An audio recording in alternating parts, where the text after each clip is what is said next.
ज्यावेळेस कुठल्या तरी एका कारणाने फक्त मला टार्गेट करायचंय, त्याला कारण काय हे आपल्याला माहिती आहे. मुद्दा मला कितीही टार्गेट करू द्या, मुद्दा मला कितीही बदनाम करू द्या, पण दादा आता फार महत्वाची जबाबदारी आमच्या मातीची म्हणजे बीड जिल्ह्याची तुमच्यावर आली आहे. तुम्ही आता जिल्ह्याचे पालकमंत्री आहात. सगळ्यात अगोदर लोकसभेमध्ये जे सामाजिक सलोखा बीड जिल्ह्याचा नाही, मराठवाड्याचा नाही, महाराष्ट्रातला बिघडला होता, तो सामाजिक सलोखा किती ओपनच्या जाग्यावर किती ओबीसीचे माणसं नोकरी करतायत, कोण कर्मचारी, कोण ड्रायव्हर आहे, कोण शिपाई आहे, कोण अधिकारी आहे, याच्यावरती जर उघड आकृती बंद जर जाहीर होऊ लागला आणि त्याच्या चर्चा मात्र सबंध महाराष्ट्रात होऊ लागल्या, तर खरंच का आपण शिवशालू फुले आंबेडकरांच्या विचाराचे आहोत असे प्रश्न आम्हाला विचारले जातात. जो इमानदारीनं निष्ठेनं यांच्या निष्ठेचं काम जे आपण हाती घेतलंय ते करतोय, ते खरंच पुढे आपण घेऊन जाणार आहोत का? कदाचित या गोष्टी माझ्या तुम्हाला मिनिटासाठी लागतील, लागू आईना घेऊंगा. मसाजोगचे आमचे सरपंच संतोष देशमुख यांची निर्गुण हत्या, ज्यांनी गेली ती गुन्हेगार, त्या कृत्याचं कुणीही समर्थन करू शकत नाही. आणि ज्यांनी केले असेल त्यांना फासावर लटकवलंच पाहिजे. आमचा बीडचा बिहार अर्ध्याच्या वर 6 महिने ऊस तोडायला तुमच्याकडे असतो, त्याचा बिहार केला जातो. परळीला तालिबान केले जातं, जे परळी 12 ज्योतिर्लिंगापैकी पंचम स्थान असणारं, 5वं स्थान असणारं परळी वैद्यनाथचं ज्योतिर्लिंग. दादा काही दिवसानं शिवरात्री आहे,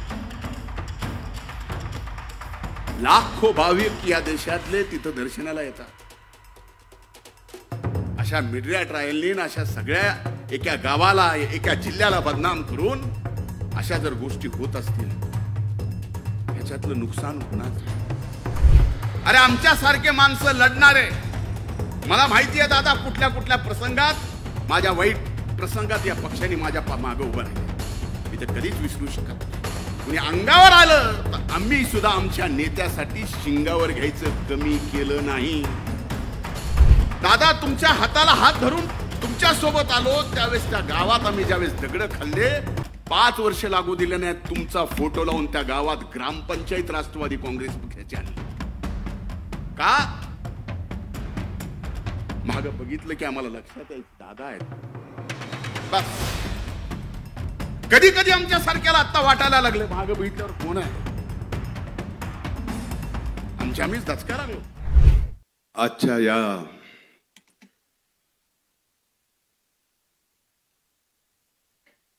अजित परबाच्या नवसंकल्प शिबिरास उपस्थित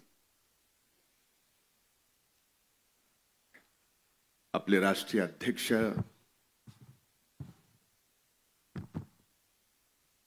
आदरणीय दादा, आदरणीय प्रफुल्लभाई पटेल साहेब, राज्याचे अध्यक्ष आदरणीय तटकरे साहेब, महिला आघाडीच्या अध्यक्षा माननीय रुपालीताई चाकणकर, इथं उपस्थित आदरणीय दिलीप वळसे पाटील साहेब, आदरणीय हसन मुश्रीफ साहेब, मंत्रिमंडळातील इथं उपस्थित सर्व आदरणीय सहकारी, विधिमंडळातील इथं उपस्थित सर्व सन्माननीय सहकारी, पक्षाच्या इथं उपस्थित सर्व सहकारी बंधू भगिनींनो आणि पक्षातील माझ्या इथं उपस्थित तरुण भावांनो, खऱ्या अर्थानं विधानसभेच्या निवडणुकीनंतर त्याच्या अगोदरही आपण अजित पर्व म्हणून पक्षासमोर एक दादांचा विश्वास महाराष्ट्राच्या जनतेसमोर ठेवला। विधानसभेच्या निवडणुका झाल्या, खऱ्या अर्थानं महाराष्ट्राच्या जनतेने दादांच्या नेतृत्वावर विश्वास ठेवला आणि आज विधानसभेमध्ये सत्तेत येऊन अजित पर्व पुन्हा चालू झालं आणि त्यासाठी आपल्याला नवा संकल्प घ्यावा लागतोय, तेही शिर्डीमध्ये।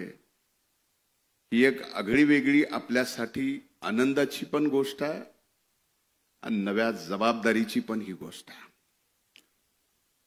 मी रात्री प्रवासात येत असताना विचार करत होतो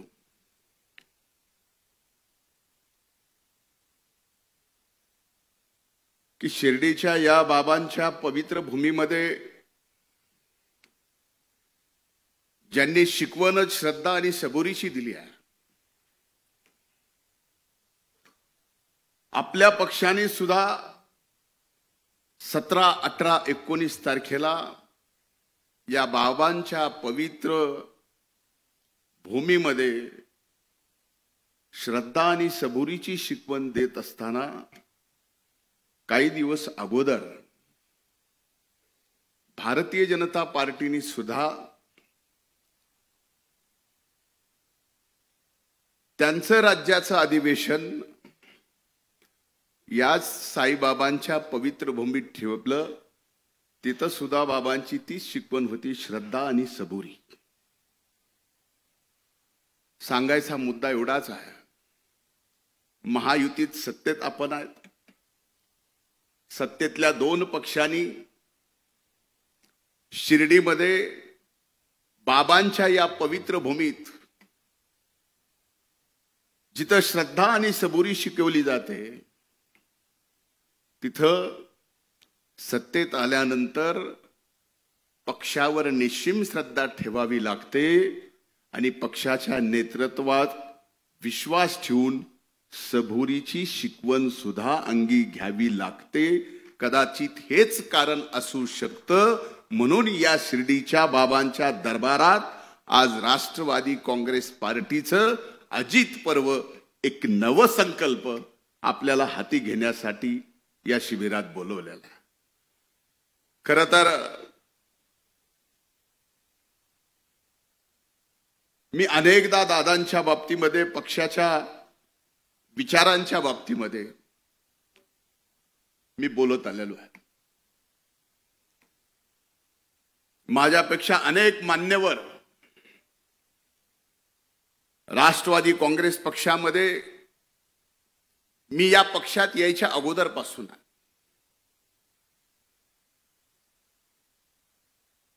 2012 पासून दादांच्या हाताला म्हणावं का बोटाला म्हणावं, बोटालाच धरून राष्ट्रवादी काँग्रेस पार्टीच्या दादांच्या पाठीमागे निघालो। त्यावेळेस भारतीय जनता पार्टीचा मी विधान परिषदेचा आमदार होतो।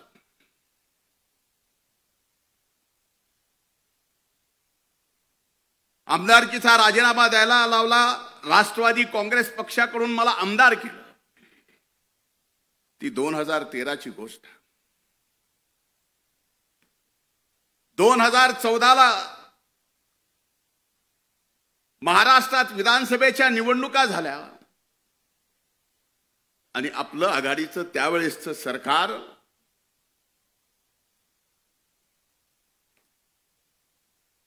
फार फरकानी पडलं आणि त्यावेळेसच्या भारतीय जनता पार्टीच्या सरकार आला। मला माहित नाही माझ्या त्यावेळेस,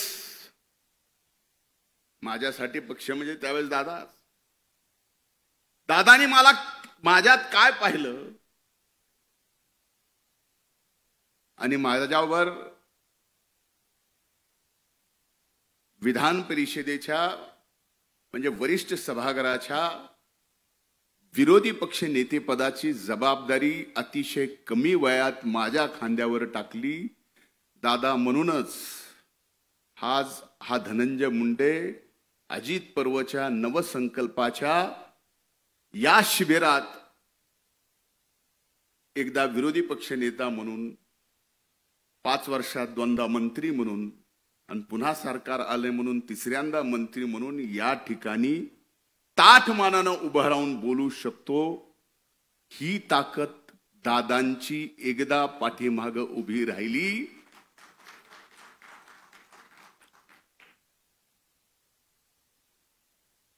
आता सूरज बोलत बोलत म्हणला की 1-1.5 महिना झालं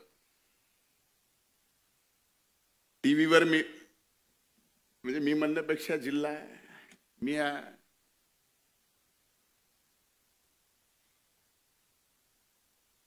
सूरज नाम है इसीलिए तो बदनामी पीछे है. नाम ही नहीं होता तो बदनामी थोड़ी होती. पण एक निश्चित सांगतो, आदरणीय तटकरे साहेब साक्षीदार आहेत. वारंवार मला त्यांनी शिकवून, एखाद्याला मोल्ड करतो ना तसं करायचा प्रयत्न त्यांनी केला. 2014ला विरोधी पक्ष नेते पदाची जबाबदारी घेतल्यानंतर 2019 पर्यंत तटकरे साहेबांना आठवत असेल, तुम्ही अध्यक्ष होतात, मी विरोधी पक्ष नेता होतो, दादा आपले नेते होते. 1 नाही 2 नाही 3 नाही तर 4 वेळेस तशा पडत्यात काळात पक्षाच्या हल्लाबोल यात्रेपासून,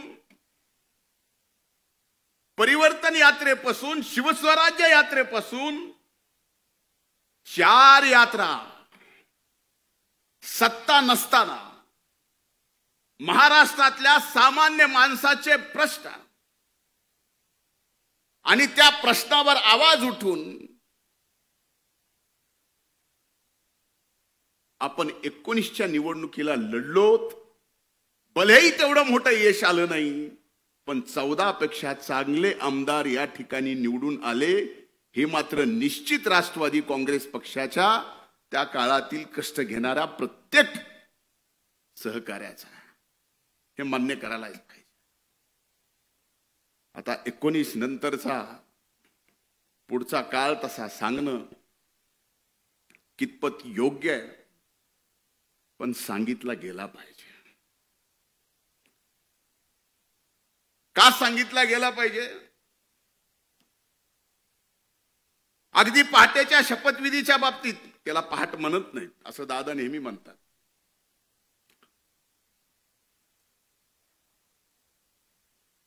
पण कदाचित त्याच्या शपथविधीच्या अगोदर साहेब आपण पण साक्षीदार आहात. मी दादांना विनंती केली होती, आज स्पष्टपणाने बोलतो, कधीही बोललो नाही, कारण इथं फक्त आणि फक्त राष्ट्रवादी काँग्रेस पक्षाचे दादांचे एकनिष्ठ सहकारी आहेत म्हणून मी हे बोलायची हिम्मत ठेवतो. त्यावेळेस मी म्हणलं होतं दादांना, तटकरे साहेब आपण साक्षीदार असाल तर हो म्हणा, शपथ घेऊ नका. का म्हणलो होतो? काही गोष्टी कळाल्या होत्या, त्या नम्रपणे दादांच्या पायी माझं डोकं ठेवून जे तटकरे साहेबांनी बघितलं की म्हणलं दादा आपला घात होतोय. दादानी माझ्या डोक्यावर हात ठेवून म्हणले असला घातभीत काय होत नसतो, पण शेवटी व्हायचं ते झालंच. त्यावेळेसपासून आपल्या या दादांना विलन आणि खलनायक ठरवायचं षडयंत्र त्यावेळेसपासून चालू होतं. आज हे मी बोललो तर कुणाला कदाचित माहित नाही मधल्या काळात, पण ही वस्तुस्थिती आहे. वारंवार या महाराष्ट्रात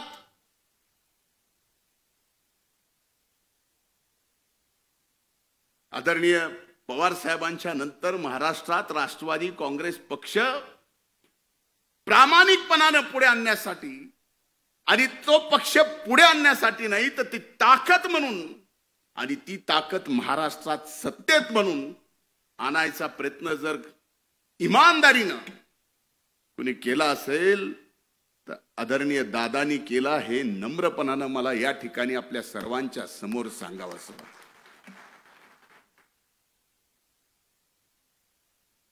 आता पहाट होती त्यामुळे त्या शपथविधीला मला येता आलं नाही कारण पहाटेचं आपलं तसं जमत नाही. पण घेणं एक ना घेणं दोन, शिक्षा मात्र मला झाली ही मान्य करता का नाही? माग कुणी जरी हो म्हणत नसलं तर माग शेखर भाऊ हो म्हणतायत.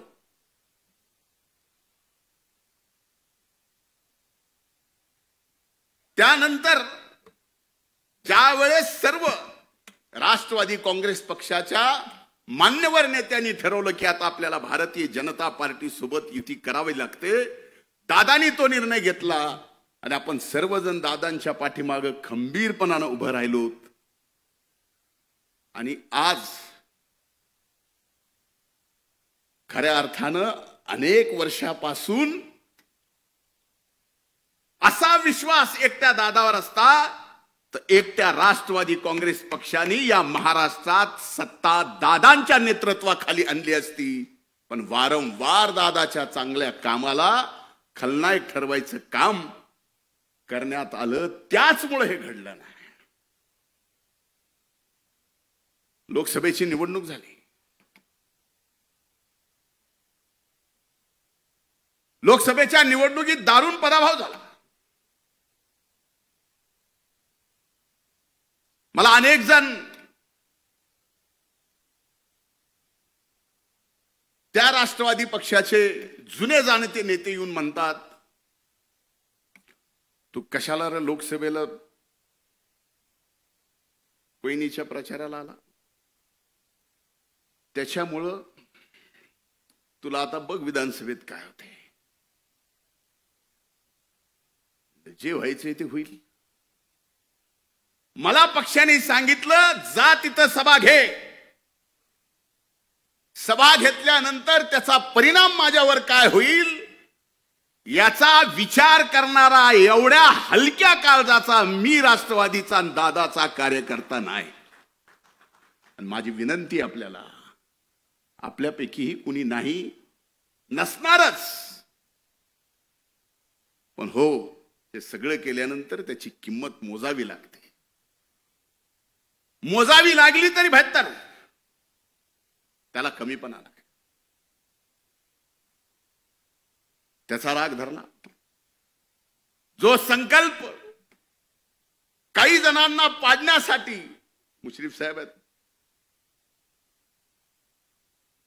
आदिती माया, मैं खुद गब्बर है, वळसे पाटील साहेब आहेत, यांना पाडायचंच अशी यादी कमी नव्हती.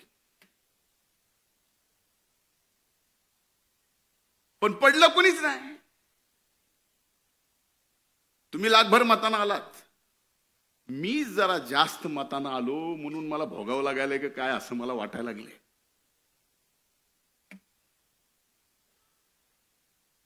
पण ही वस्तुस्थिती आहे. काही जणांनी आता खरं खरं उघडं पडलंय. पण दादा एक निश्चित सांगतो, माझ्यावर तुम्ही विरोधी पक्ष नेते पदाची जबाबदारी दिली, तो काळ तुम्ही बघितला की एक विरोधी पक्ष नेता सुद्धा राज्याच्या मुख्यमंत्र्याला काही मुद्द्यावरती खाली वाकवू शकतो. तुमच्या डोळ्याने तुम्ही ते पाहिलं. सामाजिक न्याय मंत्री पद दिलं, मी म्हणत नाही की तो माझ्यावर अन्याय होता, तोही मी न्याय म्हणून स्वीकारला आणि एवढे चांगले निर्णय घेतले की शेवटी तुम्ही मला म्हणायला लागलात की अरे हे सामाजिक न्याय विभाग जास्त पळवू नको, कारण ते विभाग जास्त पळाला की सरकारला सुद्धा त्या स्पीडनं पळवावं लागतं. इकडे 1,00,000-2 लाखाचा एखादी योजना विद्यार्थ्यांना काढली की इकडं अनेक विभागाच्या त्या योजना त्या विभागाला काढावं लागायच्या. अरे ज्या जातीपातीवरती गावाची नावं होती ती महाराष्ट्रातली जातीपातीची गावावरची नावं बदलण्याचं काम सुद्धा दादा तुमच्या नेतृत्वाखाली तुमच्या एका कार्यकर्त्याला सामाजिक न्याय मंत्रीपद दिल्यानंतर ते करता आलं. कृषी मंत्र्याची जबाबदारी दिली कोकाटे सर. फार चांगलं खातं आहे काम करायला.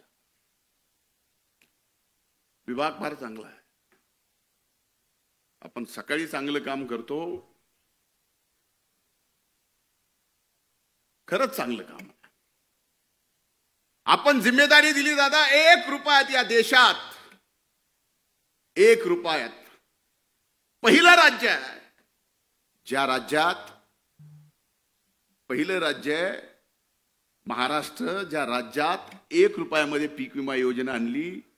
आज त्या पीक विम्याच्या बाबतीमध्ये सभागृहात दादा तुमच्या सगळ्यांच्या समोर पीक विम्याच्या बाबतीत आरोप झाले की ज्या 1 रुपयाच्या पीक विम्यामध्ये 11,000 कोटी रुपये पीक विमा कंपनीला या महाराष्ट्राच्या शेतकऱ्याला द्यावे लागले. हे रेकॉर्डवर आहे, मी सांगत नाही, पण तरी आरोप होतात. अनेक गोष्टीचे आरोप होतात. चिंता ही नाही की आरोप विरोधातले करतात. चिंता ही आहे दादा नवसंकल्प करताना की आरोप महायुतीतले करतात. चिंता तो इस बात की है. आज धनंजय आज मी गटलोय म्हणून मला उद्या अनेक जण आहेत ते गटलेत म्हणून त्याला, पण पक्ष म्हणून आमच्या सारख्याला दादा काही नको. आम्ही इथं सगळेच कुणाशीही लढू कुणाशीही खेटू परवा नाही. तुम्हाला माहिती आहे आपल्यापैकी अनेक जणांना माहिती आहे त्या स्वर्गीय मुंडे साहेबांच्या विरोधात कुणी बोलायला आणि लढायला त्यावेळेस तयार नव्हतं. दादा फक्त तुम्ही माझ्या मागे होतात म्हणून त्या परळी वैद्यनाथ मतदारसंघात 14ला हरलो असून 19ला दादा पक्ष सत्तेत आला नाही, पण परळी विधानसभा मतदारसंघ कधी कुणी विचार केला नव्हता राष्ट्रवादी काँग्रेस पक्षाच्या घड्याळावर निवडून येईल. दादा आणून दाखव. बळ दिल्यानंतर आणि आपल्या मागे नेता आहे हे बघितल्यानंतर अनेक जण एव्हरेस्ट सारखा डोंगर सुद्धा चढून तिथं आपल्या पक्षाचा झेंडा लावू शकतात. हे एक उदाहरण द्यायचं म्हणून मी परळीचं दिलंय. समजू नका की मी काय दिवे लावलेत ते, असं बिलकुल नाही. वस्तुस्थिती आहे. अनेक गोष्टी सांगितल्या पाहिजे. आज एकीकडं ह्या सगळ्या परिस्थितीमध्ये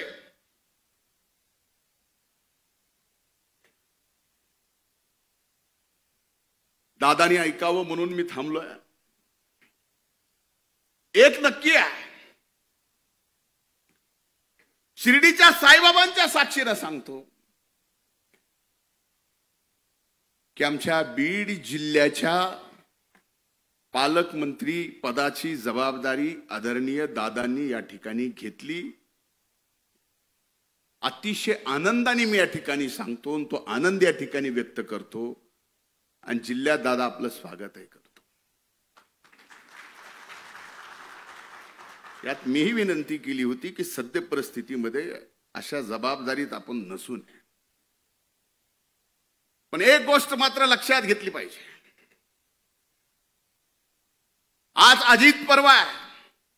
आज आपण सत्तेत आहोत. आज आपल्याला नवीन संकल्प घ्यायचा आहे. पण हा नवीन संकल्प घेत असताना राष्ट्रवादी काँग्रेस पक्षाला पहिल्यांदा कार्यकर्ता भिमुख व्हावं लागेल. कार्यकर्ता भिमुख झाल्यानंतर पक्ष संघटन एवढं मोठं होईल की कसल्याही वाऱ्या आणि वादळामध्ये ते पक्ष संघटन कधीच ढळणार नाही, हलणार नाही, हे मात्र एक कार्यकर्ता म्हणून निश्चित मी आपल्याला सांगतो. पण मधल्या काळातल्या काही अनुभवात मी सांगतो, खरंच आपल्या पक्षामध्ये पक्षाची जबाबदारी घेऊन काम करणारा प्रामाणिकपणाने अनेक वर्षापासून, त्यालाच विचारून सगळ्या गोष्टी होत्यात. काही अनुभव तर असे सांगतो की आपल्या पक्षाच्या प्रमुख कार्यकर्ता असेल, नेता असेल, त्याची जर काटाला लावायची आहे, त्याची जर नीटनीटकी करायची आहे, तर त्याला इतर पक्षाच्याही गरज नाही, आपल्या पक्षाचेही भरपूर बस झाले, फक्त कानाला लागायचं काम.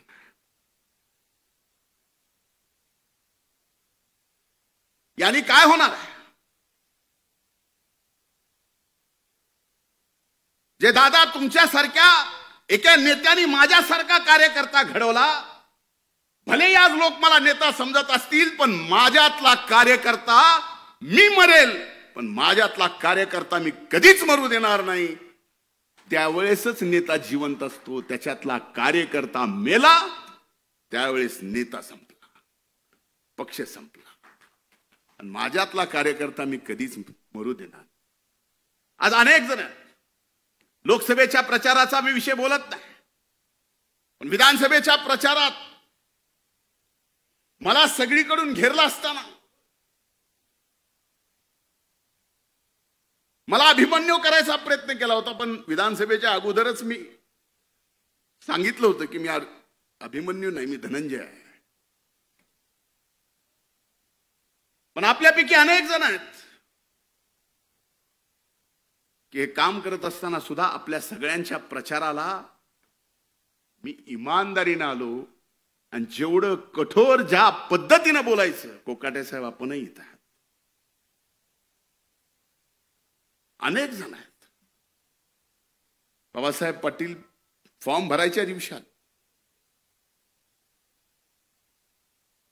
लामटे साहेबांच्या गेलो, अगदी उद्या मतदान आहे आदल्या दिवशी इथं विजयराजे पंडित साहेब असतील, त्यांच्यासाठी गाव टू गाव फिरलो. मी माझ्या मतदारसंघात फक्त 5 गावात गेलो होतो. मग ह्या अशा काम करणारा, फक्त नावाला नेता पण काम करणारा माझ्यासारखा कार्यकर्ता ज्या वेळेस कुठल्या तरी एका कारणाने फक्त मला टार्गेट करायचंय, त्याला कारण काय हे आपल्याला माहिती आहे. मुद्दा मला कितीही टार्गेट करू द्या, मुद्दा मला कितीही बदनाम करू द्या, पण दादा आता फार महत्वाची जबाबदारी आमच्या मातीची म्हणजे बीड जिल्ह्याची तुमच्यावर आली आहे. तुम्ही आता जिल्ह्याचे पालकमंत्री आहात. सगळ्यात अगोदर लोकसभेमध्ये जे सामाजिक सलोखा बीड जिल्ह्याचा नाही, मराठवाड्याचा नाही, महाराष्ट्रातला बिघडला होता, तो सामाजिक सलोखा पुन्हा बीड जिल्ह्यामध्ये नाही तर अख्ख्या मराठवाड्यात बिघडलाय. आज आपण या ठिकाणी शिवशाहू फुले आंबेडकरांच्या विचारांनी भारतीय जनता पार्टी सोबत महायुतीमध्ये आहेत. भारतीय जनता पार्टीला सुद्धा शाहू फुले आंबेडकरांच्या विचाराचा काही अडचण नाही, त्यांनी सुद्धा आपल्याला घेतलंय. पण एक गोष्ट विचारली पाहिजे की उभ्या महाराष्ट्रामध्ये किती ओपनच्या जाग्यावर किती ओबीसीचे माणसं नोकरी करतात, कोण कर्मचारी, कोण ड्रायव्हर आहे, कोण शिपाई आहे, कोण अधिकारी आहे.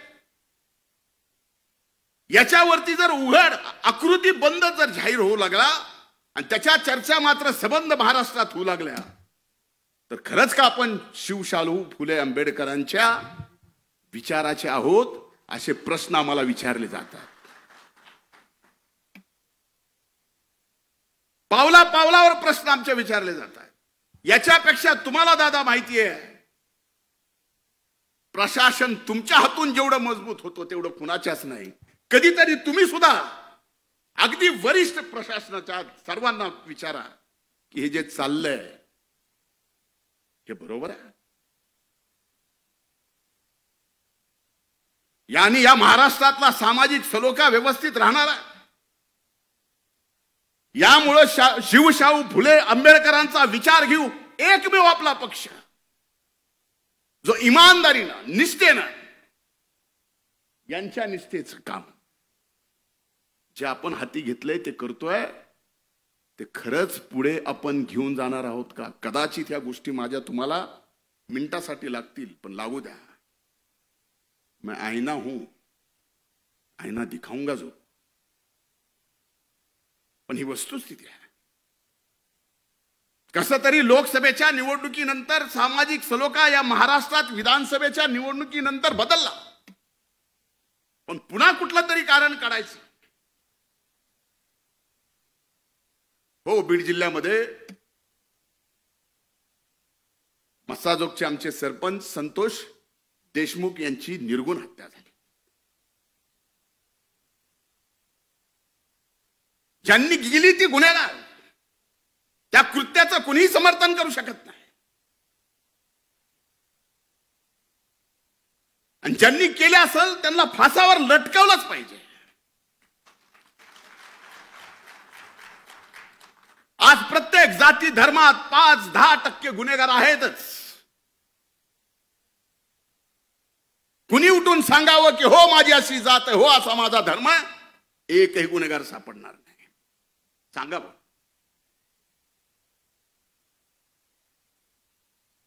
पण त्या 5-8 गुन्हेगारांच्या मुळे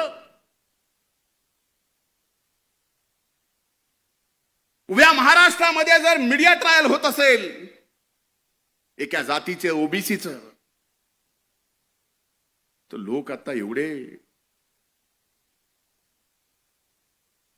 राहिले नाही.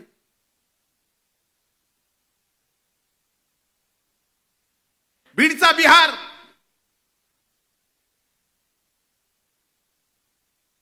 परळीत तालिबान. आम्हाला दुःख होत नाही. आमचा बीडचा बिहार अर्ध्याच्या वर 6 महिने ऊस तोडायला तुमच्याकडे असतो, त्याचा बिहार केला जातो. आणि कुणी महायुतीतल्या आपल्या पक्षातल्या लोकांनी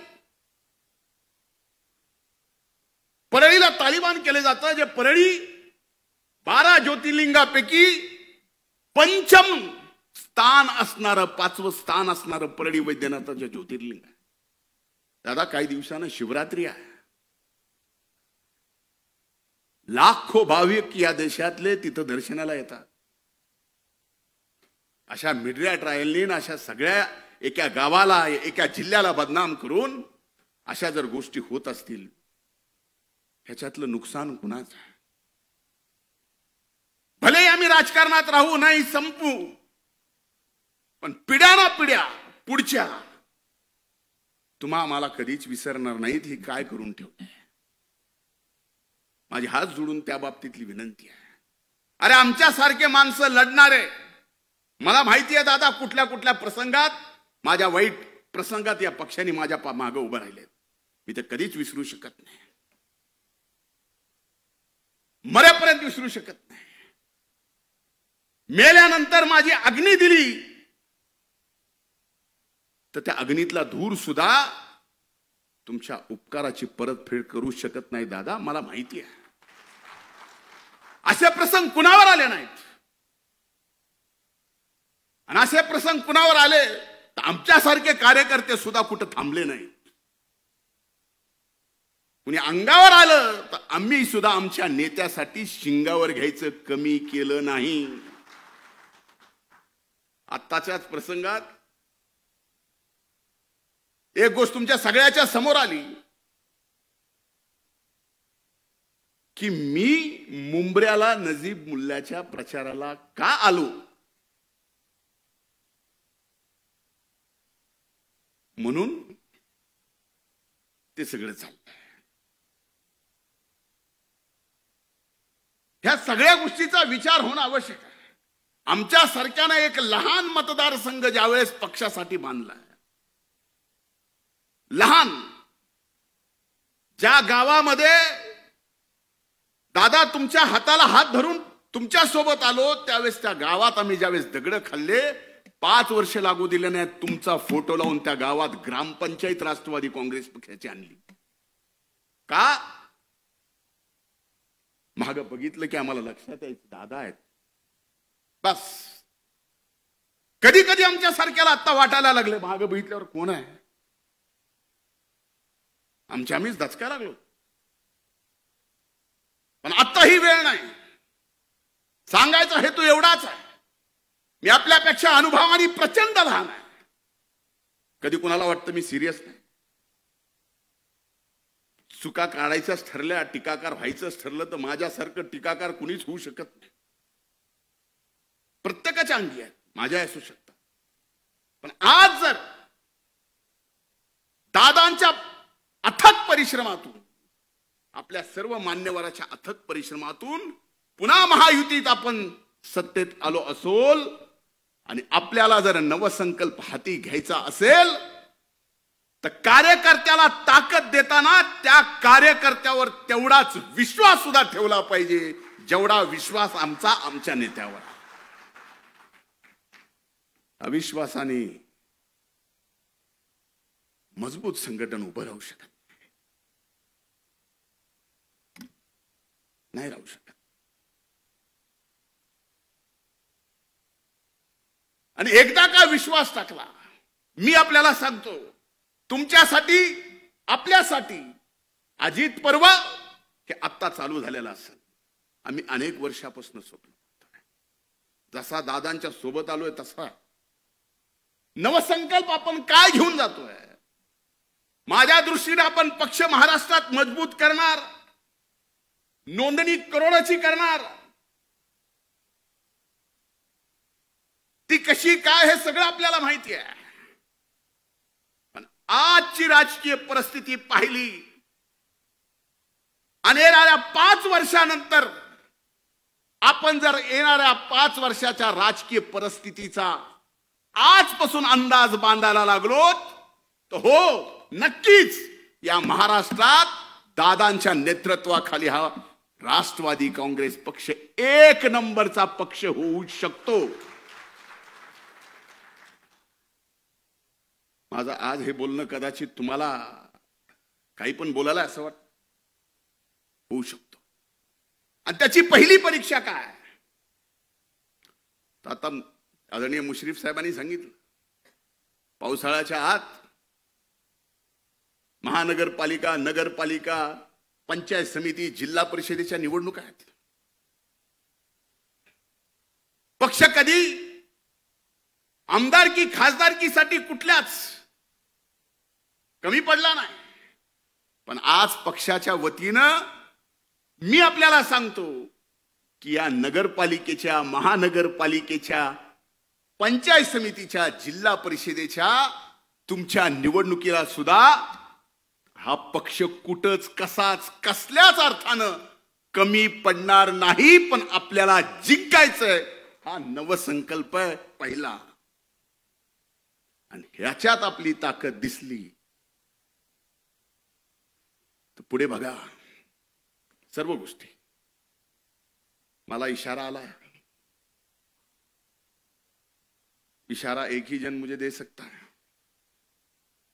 मतलब मैं समझ सकता हूं देने वाले तो बहुत देते लेकिन समझने वाले को समझना तो चाहिए बहुत वक्त बाद की माफी चाहता हूं घड्याळ तेच वेळ नव्हे त्यामुळे माझी आज या अजित पर्वाच्या नवसंकल्प शिबिरामध्ये मला बोलायला परवानगी दिली त्याबद्दल पक्षाचे मी हृदयपूर्वक आभार आणि दादा एक शब्द देतो पक्षासाठी मी एक निष्ठावंत कार्यकर्ता आहे माझी जडणघडण कार्यकर्त्यातून झालेली आहे उद्या तुम्ही माझ्यासारख्यावर पौंडेचेरीचा जरी जबाबदारी दिली ना तरी तिथं जाऊन पूर्ण वेळ काम करायची तयारी माझ्यासारख्याची आहे त्याच्या बाबतीत काही म्हणजे मी काही जरी म्हणत असलो तर ही वस्तुस्थिती कारण हे मी डोळ्यात डोळे घालून आपल्या पक्षाच्या सर्वांच्या समोर बोलतोय आणि ही जबाबदारी आपण सगळ्यांनी घेतली पाहिजे. मी उदाहरणानं म्हणजे 2 मिनिट हसावं म्हणून, पण आपल्या जे शक्तिस्थळ आहेत ते आणखीन मजबूत करायची वेळ आहे. हेच खरा अजित पर्व आहे, हेच खरा नवीन संकल्प आहे. खूप खूप धन्यवाद. जय हिंद, जय महाराष्ट्र, जय राष्ट्रवादी.